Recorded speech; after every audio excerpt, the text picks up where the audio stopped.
accused Clinton of being a draft dodger by reneging on his 1969 ROTC commitment. Clinton, thinking his letter to Colonel Holmes had long since been destroyed, insisted that the ROTC agreement was canceled shortly after it was made. He said he told Colonel Holmes that he would enter the ROTC program if the commander wanted him to, but he preferred to take his chances with the draft. However, the colonel would tell a different story. In September 1992, Colonel Eugene Holmes, himself a lifelong Democrat, made a final statement on the episode and presented Clinton's letter to the press. He stated that Clinton, quote, purposely deceived me, using the possibility of joining the ROTC as a ploy, purposely defrauding the military, both in concealing his anti-military activities overseas and his counterfeit intentions for later military service, unquote. It was in this setting that Bill Clinton entered state politics in 1975.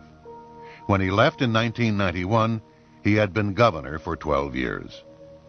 What he had done in and for Arkansas, he claimed, qualified him to govern the nation.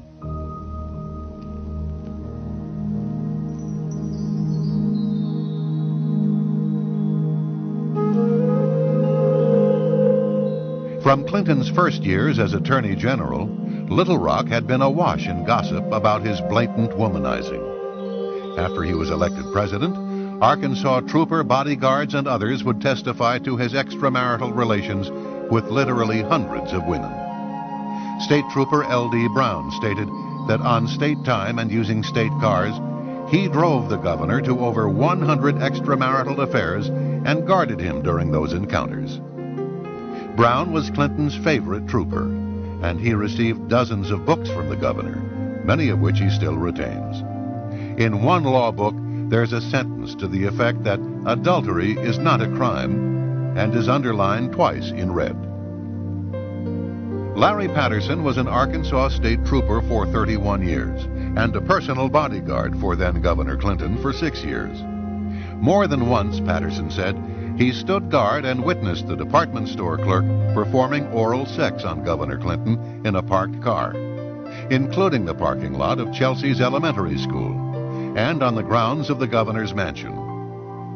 It was probably the most bizarre time I've spent in my tenure with the state police. I was required to go out into the audiences to get women's telephone numbers, their names for him, to block streets, to sit in women's driveways till the wee hours of 3 and 4 and 5 o'clock in the morning at their apartment complexes. That's what I was required to do. That was just part of the job. I was told when I protested about that if I didn't like it, to find another job. Did you feel soiled? Did you feel in any way disdain for this man that you were assigned to risk, quite frankly, your life for? But your job did not turn out to be saving his life or protecting him. You, quite frankly, turned out to be someone assigned to procure... It's a pimp. I didn't want to use that word, but how did that make you feel?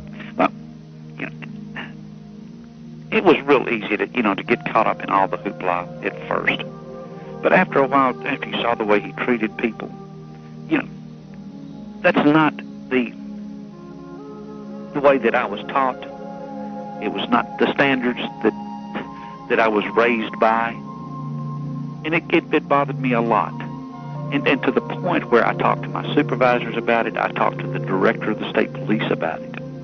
And I was told, yeah, that's part of your job. In fact, Bill Clinton told me one time, he said, Larry, you may be required to lie, to steal, to kill, to protect me, to cover me. Was his words.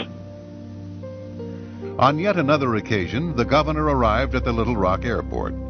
Clinton told his bodyguards that he was going to be driven back to the residence by the Arkansas lawyer who had met the plane, so that she could show him her new Jaguar. On the ride back, he drove, and she was nowhere to be seen in the car. He later told Trooper Patterson that he had researched the subject in the Bible, and oral sex isn't considered adultery.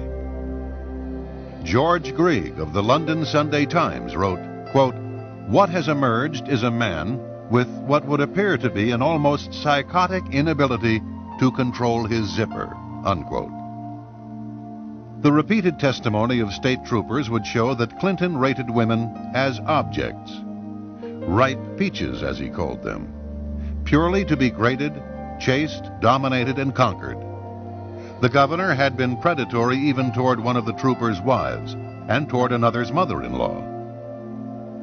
Neither then nor later did many of those around Clinton reflect on the deeper meaning of the womanizing and what it said about other aspects of the man and leader.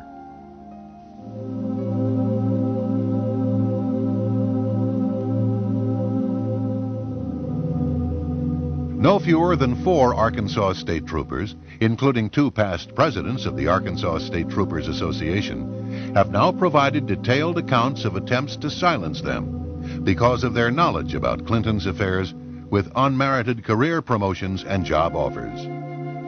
Federal jobs was offered by Bill Clinton when Roger Perry and Danny Ferguson and Ronnie Anderson and I first came forward if we would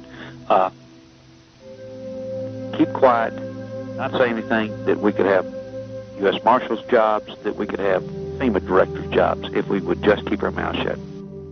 As Bill Clinton's presidential campaign got underway, some of the troopers were considering coming forward. The commander of Clinton's security detail then threatened Roger Perry and other troopers on behalf of the President of the United States. He said the troopers' reputations would be destroyed and that they themselves would be destroyed. Larry Patterson even received a handwritten note expressing concern about his health. Larry, did you fear Bill Clinton? Personally, no, I did not. After I got to know the man, if it came to a confrontation between a policeman and Bill Clinton would always back down. No, I was not physically afraid of Bill Clinton. I was afraid of his power. Larry, were you afraid of Bill Clinton's friends? You betcha. You betcha. He had some people that was quite scary, yes.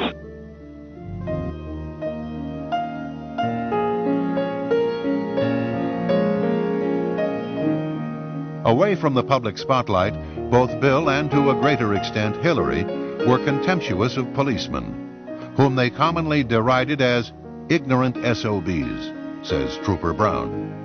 In 1984, Brown accompanied Clinton to a funeral for a state trooper who had been killed by a survivalist in rural DeQueen. Brown and Clinton went into a banquet room where hundreds of mourning policemen from Arkansas, Texas, and Louisiana were eating. According to Brown, Clinton said, quote, "I don't want to go in and eat with those ignorant SOBs. Let's go to another room," unquote. Hillary was openly hostile, calling them pigs. One trooper said that Hillary forbade him to speak when he accompanied her on a trip to Washington because, as she put it, he, quote, "sounded like a hick from Arkansas," unquote. Another officer said, quote, "Deep down that woman really hated Arkansas, the people in it, and almost everything else except being top dog," unquote. Troopers volunteered to work several days of consecutive 16-hour shifts just to avoid traveling with her. After becoming president, her attitude remained the same. A Secret Service agent was quoted as saying it was obvious that she had a clear dislike for the agents, bordering on hatred, in his opinion.